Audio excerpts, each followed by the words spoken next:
حضرت عمر کا مرتبہ اور مقام یہ ہے کہ نبی کریم علیہ السلام نے فرمایا کہ جبریل امین 950 سال میرے عمر کی شان بیان کریں تو عمر کی شان ختم نہیں ہوتی۔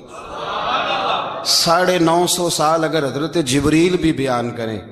جس آدمی کے پیچھے مولا علی نماز پڑھتے ہیں وہ بندہ تجھے قبول کیوں نہیں؟ جس ابو بکر صدیق کے پیچھے وہ نمازیں پڑھتے ہیں تجھے کیوں نہیں قبول؟ جس عمر کے وہ مشیر بنتے ہیں تجھے کیوں نہیں حضرت عمر قبول؟ اور جس عثمان غنی کے بارے میں مولا علی کی یہ رائے ہے کہ امام حسن اور حسین کو تلواریں دے کے حضرت عثمان کے دروازے پر کھڑا کر کے کہا بیٹا یہاں کھڑے رہنا، کوئی دشمن عثمان کے قریب نہ آنے پائے، تو جس عثمان کے حضرت علی محافظ ہیں تجھے وہ عثمان کیوں قبول نہیں؟ یاد رکھو ہم لعنت بھیجتے ہیں فرقہ واریت پر، امت کو تباہ کرتے ہیں وہ لوگ جو فرقہ واریت پیدا کرتے ہیں، لیکن آپ کو بتاؤں جس جماعت سے آپ کا تعلق ہے نا اس جماعت کی امت مسلمہ کو ضرورت ہے۔ قیامت بھی 10 محرم کو ہی آئے گی، جمعے کا دن ہوگا، تو میں آج دل کو حاضر ناظر رکھ کے اپنی طبیعت کو حاضر پا کے باشعور آپ کو کہہ رہا ہوں جاگ کے سننا خدا کا واسطہ، آپ اس جماعت سے تعلق رکھتے ہیں، اگر کافر کے سامنے اسلام کا کوئی چہرہ پیش ہو سکتا ہے تو صرف سنی کا چہرہ پیش ہو سکتا ہے، ختم ہو گئی بات۔ ورنہ کوئی صحابی کا بے ادب ہے، کوئی اہل بیت نبوت کا، آج مجھے کہہ لینے دو، کھل کے کہہ لینے دو۔ لوگ دلیلیں دیتے پھرتے ہیں، کہتے ہیں جی ایک وہ پینٹ کوٹ والا مولوی ہے، اس نے اینک بھی لگائی ہے، داڑھی بھی رکھی ہے، پینٹ کوٹ بھی پہنتا ہے، اس نے جی 1500 بندہ ایک دن مسلمان کر دیا، ایک دن 1000 مسلمان کر دیا، پر پتہ ہے وہ بدبخت کہتا کیا ہے؟ وہ کہتا ہے امیر المومنین یزید رضی اللہ تعالیٰ عنہ، میں کیا کروں اس کے 1500 مسلمان کو یا 2000 اس کے کلمہ اور وہ جی بڑی دلیلیں دیتا ہے، وہ دلیلیں سنبھال کے رکھے، وہ دلیلیں جو جی بڑے لوگ اس کے ساتھ ہوتے ہیں، تو کربلا کے موقع پر زیادہ لوگ یزید کے ساتھ تھے، زیادہ لوگ، ہم کثرت کے قائل نہیں، ہم حق کے قائل ہیں، ہم اب چھوڑ دو بات، دلائل کی طرف آؤ۔ عجیب تماشا ہے، اور ایک مولوی صاحب اس کی حمایت کر رہے تھے، کہتے نہیں بندہ ٹھیک ہے وہ بھول گیا تھا، اصل میں قصور عبید اللہ ابن زیاد کا تھا، اصل میں غلطی عمر بن سعد کی تھی، تو یزید کو زیادہ الزام نہیں دینا چاہیے۔ میں نے کہا بڑی تمہاری قریبی رشتہ داری ہے یزید کے ساتھ، تو اللہ سے دعا کیوں نہیں مانگتے کہ تمہارا حشر یزید کے ساتھ کرے؟ مانگنی چاہیے نا دعا، کیا خیال ہے آپ کا؟ ہم الحمدللہ جمعے والے دن مسجد میں بیٹھ کے دعا کرتے ہیں یا اللہ ہمارا حشر امام حسین کے غلاموں میں کرنا، تو بھی کرنا، جرت کر، جرت ہماری جرت دیکھ، ہم یہ نہیں کہتے ان کے ساتھ کر، ہم کہتے ہیں یا اللہ ہمارا حشر ان کے، ہماری جرت دیکھو ہم ان کے غلاموں میں، قدموں میں، نوکروں میں بیٹھنے کو وہ دعا مانگ رہے ہیں، یا اللہ ہمارا ان کے غلاموں میں، غلاموں کے، تو بھی جرت کر دلیری، کر جرت، کہ یا اللہ میرا حشر یزید کے ساتھ کر دلیری، اگر اتنا ہی اچھا تھا تو۔ بے شرمو اتنا ظلم نہ کرو، اتنی زیادتی، اتنا ظلم نہ کرو، یہ ظلم ہے۔ امام حسین جمعے والے دن خطبہ پڑھنے لگے، جمعے سے پہلے امام حسین نے خطبہ پڑھا اور آپ نے ایک جملہ کہا جو ہمیشہ یاد رکھا جائے گا، آپ نے فرمایا یزید کو جا کے بتا دو کہ مجھ جیسا تجھ جیسے کی بیعت نہیں کر سکتا۔ او کیا فکرہ ہے امام علی مقام کا، فرمانے لگے مجھ جیسا تجھ جیسے کی بیعت، اور آپ فرمانے لگے بتاؤ اس وقت پوری دنیا میں کوئی نبی کا نواسہ موجود ہے میرے سوا؟ حضرت آدم سے لے کر مصطفیٰ کریم تک اس وقت پوری دنیا میں کوئی نبی کا نواسہ ہے؟ اور فرمایا اگر میں ہی ہوں پوری کائنات میں، لوگ کہتے ہیں فلانا علامہ صاحب کی تبلیغ بڑی ہے، ہم سے بڑا کون ہوگا تبلیغ کی بات کرنے والا، لیکن ڈرو اللہ سے، ڈرو، گمراہ نہ کرو قوم کو۔ یہاں تباہی اتر گئی ہے، کوئی بڑی داڑھی رکھ کے معاذ اللہ تعالیٰ اہل بیت کے بارے میں بکواس کرتا ہے، اور کوئی بالکل داڑھی مڈا کے ننگا سر کر کے ممبروں پہ ناچتا ہے اور صحابہ کے بارے میں بکواس کرتا ہے۔ میرے مصطفیٰ کے پاس اگر ابو بکر آئے ہیں تو وہ بھی شان والے ہیں، اور اگر بی بی عائشہ صدیقہ ان کے بستر پہ رہی ہیں تو وہ بھی شانوں والی ہے۔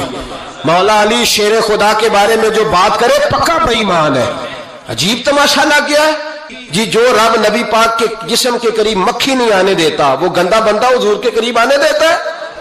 عجیب تماشا ہے، امت کو تباہ کر رہے ہو، کافر کو موقع دے رہے ہو یہ کہنے کا کہ تمہارے نبی کے پاس بیٹھنے والے ٹھیک نہیں تھے۔ اگر حضور کے پاس بیٹھنے والے ٹھیک نہیں تھے تو بعد والے کیسے ٹھیک ہو گئے؟ تو یہ باز آنا چاہیے ان بے شرموں کو، یہ امت میں تفرقہ ڈالتے، بے حیائی کرتے۔ سنو اور یاد رکھو، حضرت امام حسین نے خطبہ پڑھا نا جب جمعے والے دن، فرمایا مجھے پہچانو تو میں کون ہوں؟ تو عمر بن سعد بولا، پکے نمازی بولے۔ عمر بن سعد کہنے لگا حسین جلدی کر، ہمارا جمعہ لیٹ ہو رہا ہے۔ بلے ہو نمازیو، جلدی کر ہمارا، آئے ہائے کیا نماز ہے!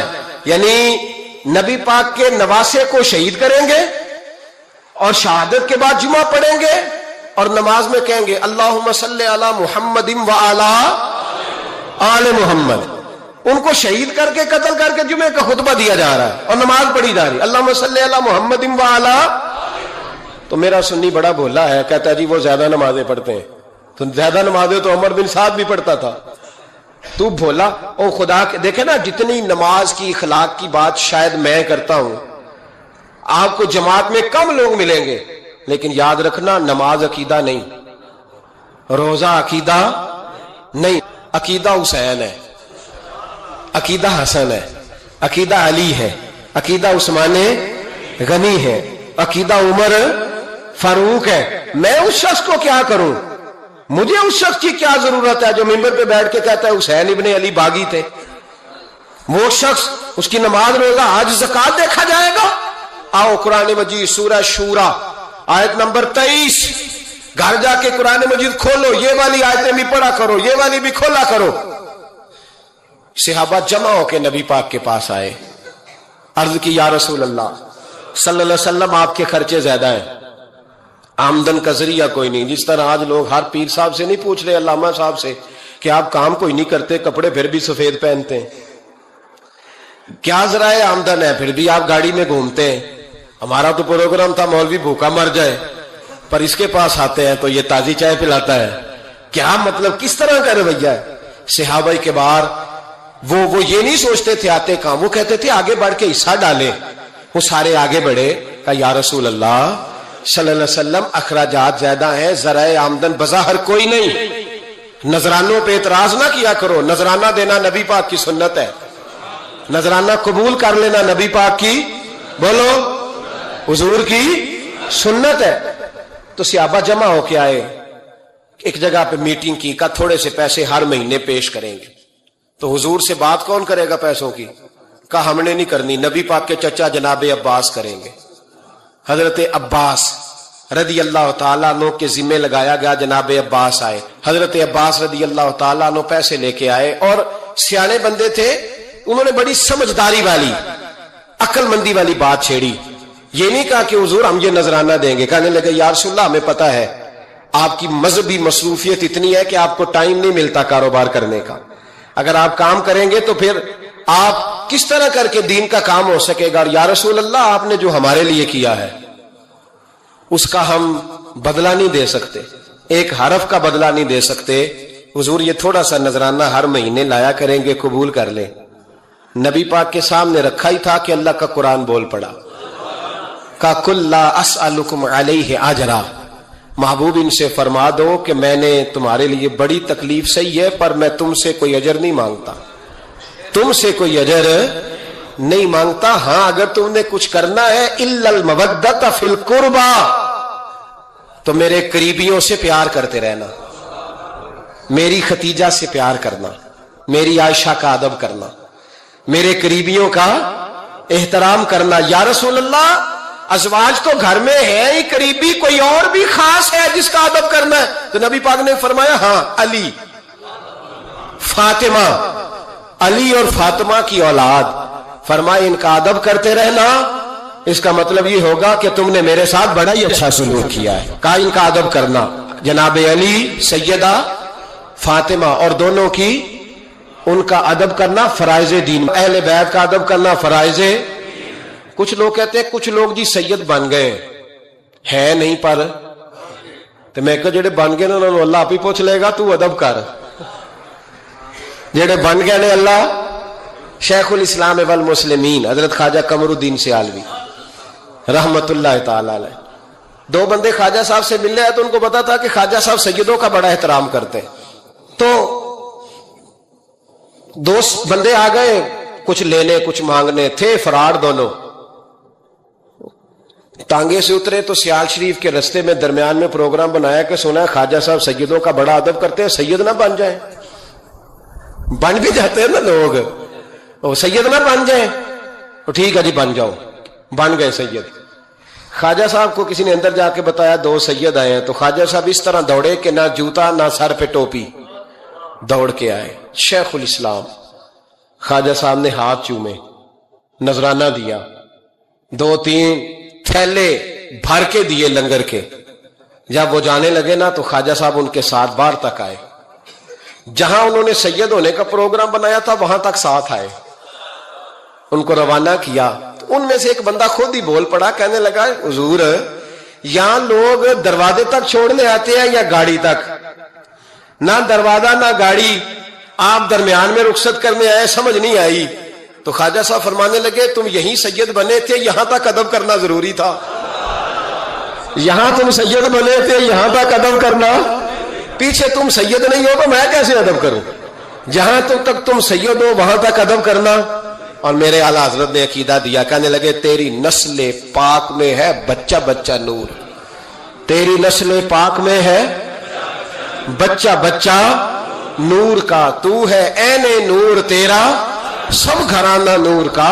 تو میاں صاحب نے اس کی وضاحت بھی کی، میاں صاحب سے کہا حضور ادب کرتا کون ہے؟ سارے تو ادب کرتے نہیں۔ تو میں دور نہیں نہ جاتا، پرانے محدثین نہیں پوچھتا، یہ کشمیر میں میاں محمد بخش صاحب سے پوچھ لیتے ہیں حضور ادب کرتا کون ہے؟ تو میاں صاحب فرمانے لگے اصلا نال جے نیکی کریے، کنہ نال؟ اصلا نال جے نیکی کریے تے وہ نسلہ تاک نہیں پھول دے، ہاں بے اصلا نال نیکی کریے تے پھول کنڈیاں نال تول دے۔ بے اصلا فرمانے لگے جو اصل ہوگا نا اخلاق کا، کردار کا، خاندان کا اصل، وہ ہمیشہ مصطفیٰ کے صحابہ کا بھی احترام کرے گا اور اہل بیت نبوت کا بھی ان کا ادب کرے۔ سنیں نبی پاک نے کیا فرمایا، ترمذی میں حدیث ہے، نبی پاک نے خطبہ حجت الوداع دیا۔ لوگ ہمیں کہتے ہیں نماز روزہ حج زکات اس سے آگے نہ جاؤ، حضور نے خطبہ دیا، فرمایا میں تمہیں 2 چیزیں دے کے جا رہا ہوں، اگر تھام کے رکھو گے تو گمراہی تمہارے پاس نہیں آئے گی۔ یا رسول اللہ کون کون سی؟ فرمانے لگے ایک میں تمہیں قرآن دے کے جا رہا ہوں، دوسرا اپنا خاندان دے کے جا رہا ہوں، ان کو تھام کے رکھنا، گمراہی کبھی تمہارے پاس، ان کو تھام۔ سنو حضرت اسامہ بن زید رضی اللہ تعالیٰ عنہ، حضرت اسامہ آپ فرماتے ہیں مجھے نبی پاک سے کوئی کام تھا، یہ بھی ترمذی کی حدیث ہے، کہتے ہیں میں حضور سے ملنے گیا تو میں نے نا حضور سے بات چھیڑی، نبی پاک سے میں نے ذکر چھیڑا، جب وہ بات میں نے کرنی شروع کی نا تو حضور نے چادر اوڑی ہوئی تھی، بکل جس کو مارتے ہیں، کہتے ہیں چادر اوڑی ہوئی تھی، تو نبی پاک کی نا چادر میں 2 چیزیں حرکت کر رہی۔ تو جناب اسامہ بن زید رضی اللہ تعالیٰ عنہ فرماتے ہیں بات کرتے کرتے میری توجہ جب ادھر گئی تو میں اصل بات ہی بھول گیا، میں کہنا کچھ چاہ رہا تھا، میری زبان سے کچھ نکل رہا تھا، کیونکہ جب توجہ بٹ جاتی ہے نا، اس لیے توجہ بٹ جائے تو پھر لفظوں کا حسن برقرار نہیں رہتا۔ تو جناب اسامہ بن زید کہتے ہیں میں کہنا کچھ چاہ رہا تھا، میرے منہ سے نکلتا کچھ اور تھا، تو سرکار سمجھ گئے، تو حضور صلی اللہ علیہ وسلم مسکرا کے کہنے لگے بھول گئے ہو نا بات؟ تو میں نے کہا حضور بھول گیا ہوں۔ تو کہتے ہیں میں بھی ان سے کب سے کہہ رہا ہوں کہ باز آ جاؤ، لیکن یہ نہیں آ رہے۔ کہتے ہیں میں اور پریشان ہوا کہ یہ کن سے حضور کہہ رہے ہیں۔ تو نبی پاک نے چادر مبارک کو کھولا، ایک بغل سے امام حسن نکلے، دوسرے سے امام حسین نکلے۔ یہاں بھی ملا پریشان ہے، بڑی ٹینشن میں ہے، کہتا ہے جی ہر نانا ہی اپنے نواسوں سے پیار کرتا ہے۔ تو میں نے کہا بیوقوف، یہ عام نانا نہیں، یہ وہ والے نانا ہے جن کے بارے میں اللہ کہتا ہے وما ینطق عن الہویٰ ان ہوا الا وحی یوحیٰ، فرمایا میرے محبوب اتنی دیر تک بولتے ہی نہیں جب تک میں حکم نہیں کر دیتا۔ تو امام حسن اور حسین کا پیار بھی اللہ کا حکم تھا، اس لیے ہو رہا تھا۔ فرماتے جب نبی پاک کی بغلوں سے وہ دونوں نکلے نا تو میں نے حضور کی آنکھوں میں چمک دیکھی، نور دیکھا، اور جیسے بندہ کسی سے پیار کرتا ہے تو چہرہ بھی بتا نہیں رہا ہوتا، آج کل کی زبان میں کہتے ہیں باڈی لینگویج، اس کی باڈی لینگویج بھی بتاتی ہے کہ یہ جو بات کر رہا ہے نا یہ طاری ہے. تو محبوب فرمانے لگے اسامہ یہ دونوں میرے بیٹے ہیں, یہ دونوں میرے بیٹے ہیں کیونکہ میری بیٹی کے بیٹے ہیں. اور فرمایا اسامہ میں ان سے بڑا پیار کرتا ہوں. کاش امت ان لفظوں کو سمجھ جائے. حضور نے فرمایا میں ان سے بڑا پیار کرتا ہوں, میں بڑا پیار کرتا ہوں, اور میں نے رب سے دعا کی ہے یا اللہ جو ان سے پیار کرے تو اس سے پیار کر دو. میں نے یہ دعا کی ہے اے اللہ جو ان سے پیار کرے تو اس سے بھی پیار کرنا. حضرت امام حسنین پہلی بات یہ ہے کہ ان کا پیار ایمان کا حصہ ہے, ان کا پیار ایمان کا حصہ ہے. ان سے جو پیار نہ کرے گا وہ صاحب ایمان.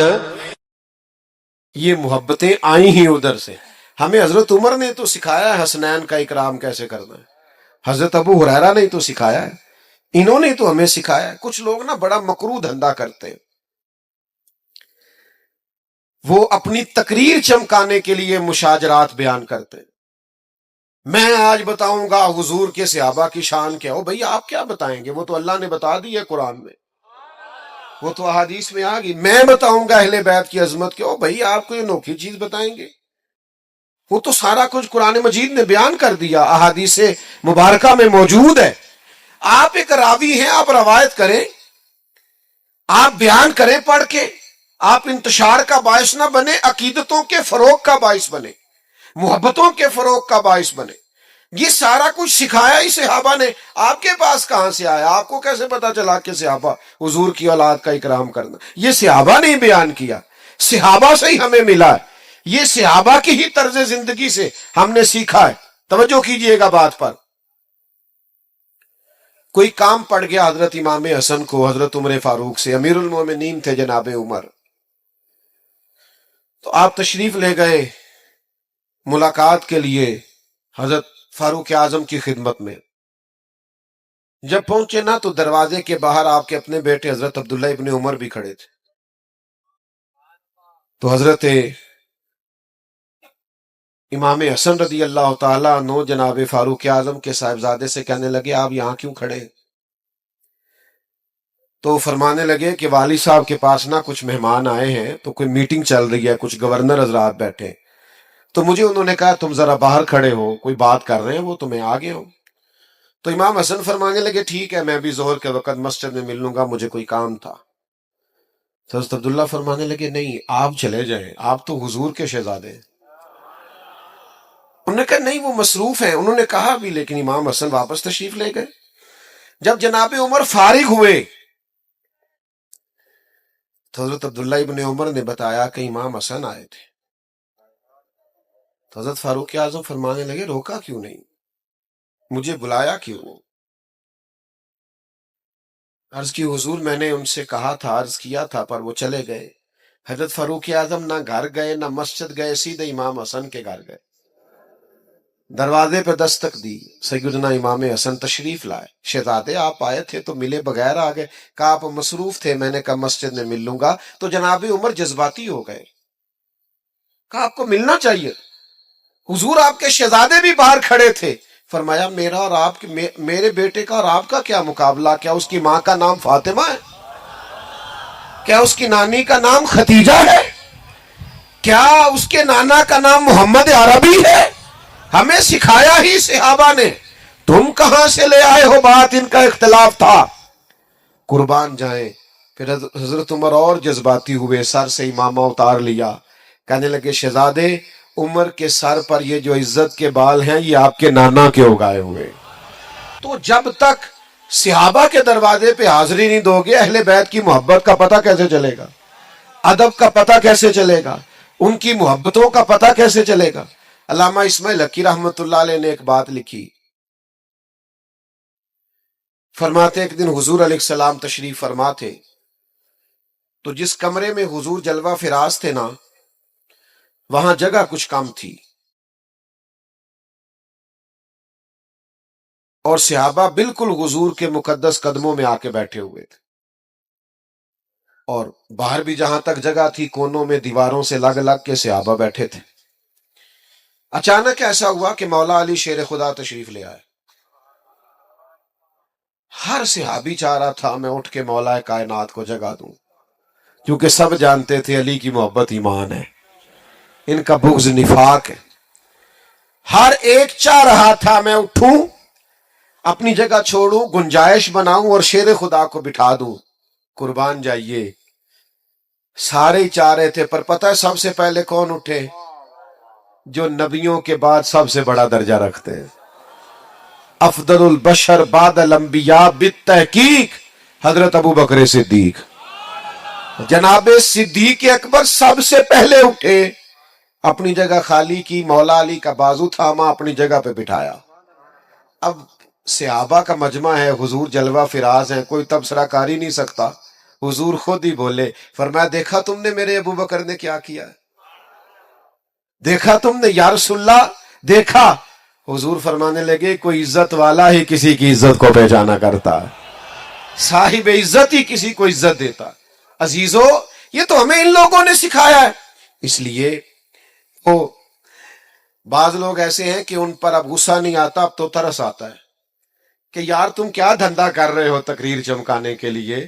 ان لوگوں کے مابین تم اختلاف بیان کرتے ہو جن کے بارے میں قرآن نے کہہ دیا اشداء علی الکفار رحماء بینہم، یہ کافروں پہ سخت ہیں، آپس میں تو بڑے رحم دل ہیں. تو جن کو قرآن مجید کہہ رہے رحم دل ہیں، نس آ گئی. تم مزید کوئی نیا عنوان کیا بیان کرتے ہو؟ تو بھائیو، ایک تو یہ کہ ان سے احترام کریں، اور دوسرا یہ کہ سمجھیں ان کی محبت اور عقیدت ہمیں کس نے سکھائی. تیسری بات، بہت مشکل نہیں ہے فلسفہ کربلا سمجھنا، کیونکہ لوگ پیغام امام حسین پر عمل نہیں کرنا چاہتے، اس لیے کہتے ہیں بڑا مشکل ہے، بڑا مشکل ہے. وہ ہمارے بعض صوفی ایسے ہیں درویش، کہتے معرفت نو سمجھنا سارے دے بس دی گل نہیں، تاکہ کوئی بندہ اس پینڈے پوے ہی نہ. وہ اللہ کے بندے، یہ معرفت کیا ہے؟ سادہ سا اخلاق ہنسنا ہے، باطن کو سنوارنا ہے، اخلاص پیدا کرنا ہے، عاجزی پیدا کرنا، یہی ہے سارا. آپ کیا سکھانا چاہتے ہیں؟ مثلا صرف آپ بھگا رہے ہیں لوگوں کو.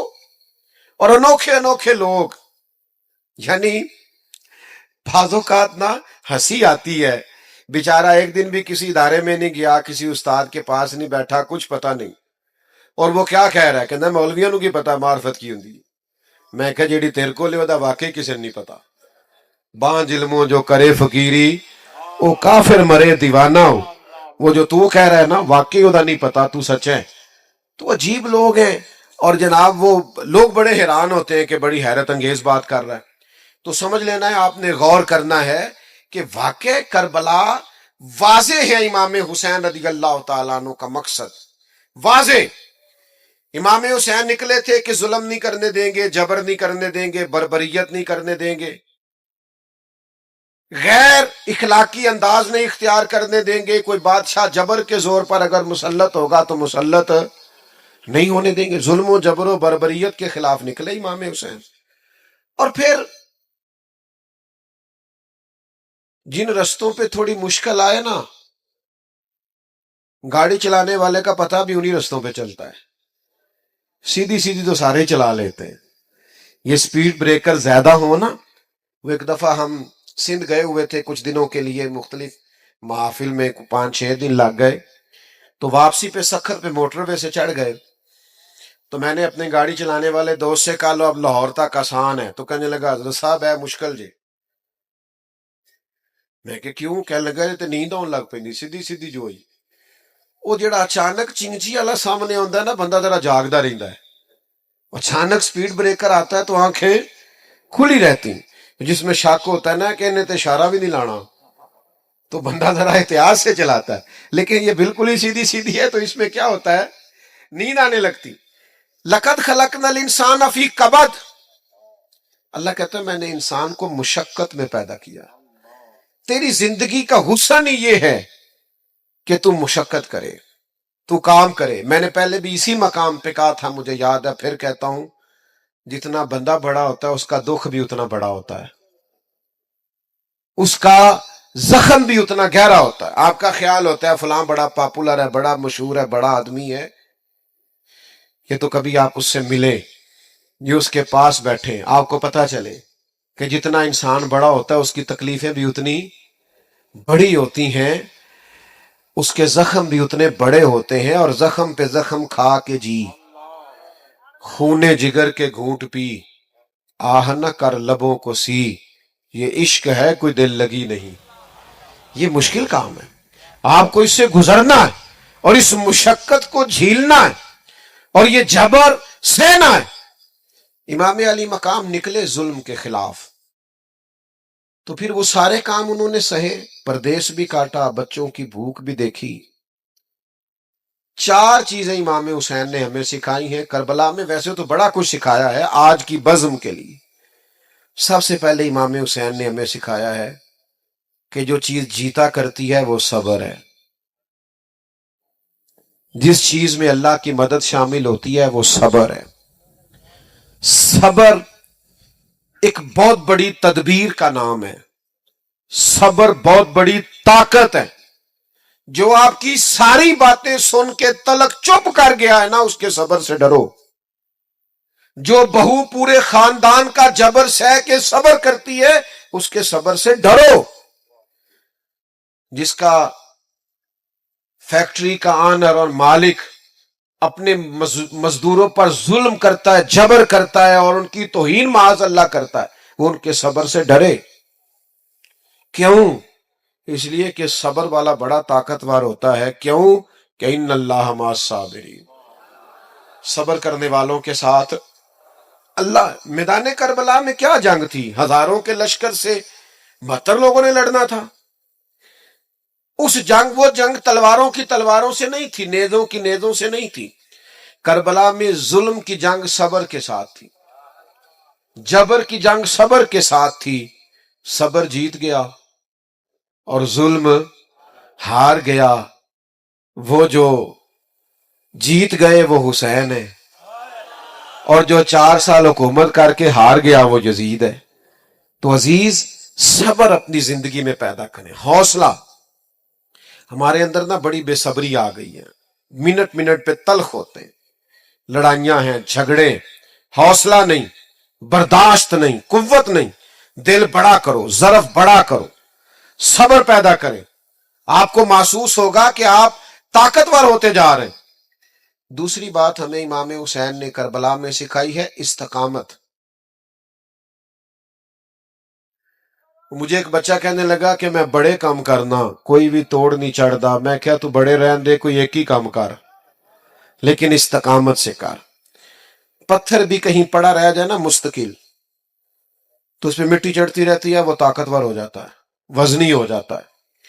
ایک قطرہ ٹوٹی سے گرے نا، نل کبھی لیک ہو جائے، قطرہ گرے تو نیچے پتھر بھی ہو نا، گرے ذرا مستقل، اس میں بھی سوراخ کر دیتا ہے۔ حالانکہ پانی سے پتھروں میں سوراخ، لیکن سوراخ کیوں ہو گیا؟ کہ وہ مستقل گرا ہے۔ آپ کوئی کام مستقل کریں گے تو فتح یاب ہو جائیں گے، لیکن ہم کیا کرتے ہیں؟ صبح ارادہ اور ہے اور دوپہر کو پروگرام اور ہے اور شام کو بالکل ہی اور ہے، تو پھر کوئی کام نہیں ہوتا۔ مستقل آپ کام کریں، مستقل بنیادوں پہ۔ چیزیں آئیں گی، آپ کو کمزور کریں گی، کبھی اولاد، کبھی مال، کبھی وطن، لیکن امام حسین سے سیکھو نا۔ امام علی مقام ایک جگہ بھی کمزور نہیں پڑے۔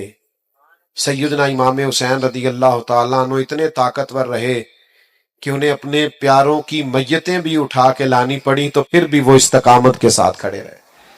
کہیں کھڑے تو ہوں، ضروری نہیں ہے حالات ہمیشہ آپ کے مطابق ہی ہوں، حالات اوپر نیچے ہوتے رہتے ہیں۔ وہ ایک بزرگ تھے تو ان پر کسی نے کوئی الزام لگا دیا، الزام جھوٹا تھا، تو پیار کرنے والوں نے پتھر مارنے شروع کر دیے۔ تو ایک آدمی گزرا تو پھول پھینک گیا، تو شیخ نے پھول اٹھا کے واپس کر دیا، کہنے لگے آج کل پھولوں کے دن نہیں، پتھروں کے ہیں، بڑی جلدی پھولوں کے بھی آنے والے ہیں، پھر پھول لیں گے تم سے انشاءاللہ۔ ابھی ہمیں یہ دن بھی تھوڑے سے اسی طرح مسکرا کے گزارنے دو، دن جو ہمارے چل رہے ہیں۔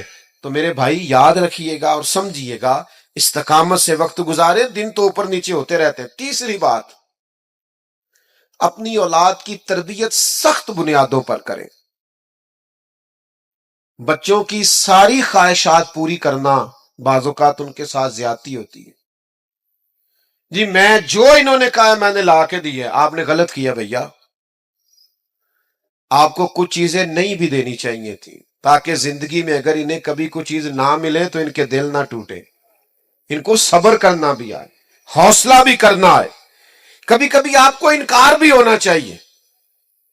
یعنی وہ کچھ لوگ ایسے ہوتے ہیں جن کا پتہ ہوتا ہے ان کو انکار بھی کر دیا نہ جا تیرے حال نہیں ہونا آتے وہ اپنے انہیں مڑ بھی جانا کدھرے نہیں، تو نہیں جاتا بندہ، کئی دفعہ نہیں بلاتا، نہیں جاتا، نہیں زیادہ ملاقات کرتا، پتہ بندہ اپنا ہے. تو کچھ ایسے تعلقات ہوتے ہیں جو کسی قیمت پہ ٹوٹتے نہیں. تو کچھ ایسا کرے کہ اولادوں کی سخت بنیادوں پر تربیت کرے. دیکھیں نا حضور سید عالم صلی اللہ علیہ وسلم نے تربیت کی ہے اپنی اولاد کی، تو کن بنیادوں پہ سرور کائنات نے تربیت کی؟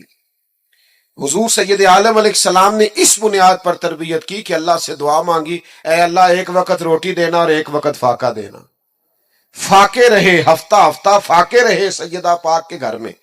کائنات کے سب سے عظیم شہزادے تو یہ تھے نا، تو یہ فاقے سے رہنا اور مشقت سے رہنا. حضرت علی رضی اللہ تعالیٰ عنہ خود اپنے بچوں کی تربیت کرتے تھے. ہمارے گلی میں لڑائی ہو جائے نا اور کسی پر ظلم بھی ہو رہا تو ہم اپنے بچے سے کہتے ہیں بیٹا تو نہیں باہر جانا، ساڑی نہیں لڑائی. لیکن جب بلوانیوں نے امام حضرت عثمان غنی رضی اللہ تعالیٰ عنہ پہ حملہ کیا تو مولا علی خود تلواریں دے کے دونوں شہزادوں کو دروازے پہ کھڑے کر کے آئے تھے، بیٹا تمہارے خالو کا گھر ہے، کوئی شریر اندر نہیں جانا چاہیے. اپنے بچوں کو تیار کیا مشقت کے لیے، محنت کے لیے، جدوجہد کے لیے. اپنے بچوں کو بہت زیادہ دولت جمع کر کے دینے سے بہتر ہے انہیں محنت کا عادی بناؤ. بہت پیسے دے کے چلے جاؤ، یہ محنت کے عادی نہیں ہوں گے، یہ تو مہینوں میں کھا جائیں گے. اصل کام تو یہ ہے کہ یہ علم والے ہوں، ہنر والے ہوں، سمجھ والے ہوں. یہ امام علی مقام نے کردار ادا کیا. مجھے ایک دفعہ ایک دوست نے پوچھا کہ علماء کہتے ہیں کہ 3 دن پانی نہیں ملا اور کھانا نہیں ملا تو پھر بھی وہ بڑی بہادری سے لڑے، تو ہم روزہ رکھتے ہیں، عصر کے وقت اٹھا نہیں جاتا، وجود ساتھ نہیں دیتا. تو انسانی وجود میں اتنی طاقت نہیں ہوتی کہ 3 دن کھائے پیے بغیر وہ گزارا کرے، تو کیسے ہو گیا؟ تو میں نے کہا آپ کی بات فلسفے کے لحاظ سے درست ہے، لیکن اگر کسی کی ماں نے 7-8 سال کی عمر میں سکھا دیا ہو 3 دن بھوکے پیاسے رہنا تو پھر کیا خیال ہے؟ اگر کسی کی ماں نے یہ سبق دے دیا، امام راضی کو پڑھیے نا، 3 دن روزے رکھے سیدہ فاطمہ نے، مولا علی نے، امام حسن اور حسین نے، لیکن جب بھی افطاری کا وقت آیا دروازے پہ کوئی مانگنے والا آیا سارا اسے دے دیا. 3 دن مسلسل روزہ ہے اور افطار کے لیے کوئی خاص بندوبست نہیں ہے. تو جن کو 7.5-8 سال کی عمر میں عادت تھی نا میرے بھائی 3 دن بھوکا پیاسا رہنے کی، انہیں پھر کربلا میں بھوکا پیاسا رہنا پڑا تو مشکل درپیش ہی کوئی نہیں آئی، ان کو کوئی تکلیف.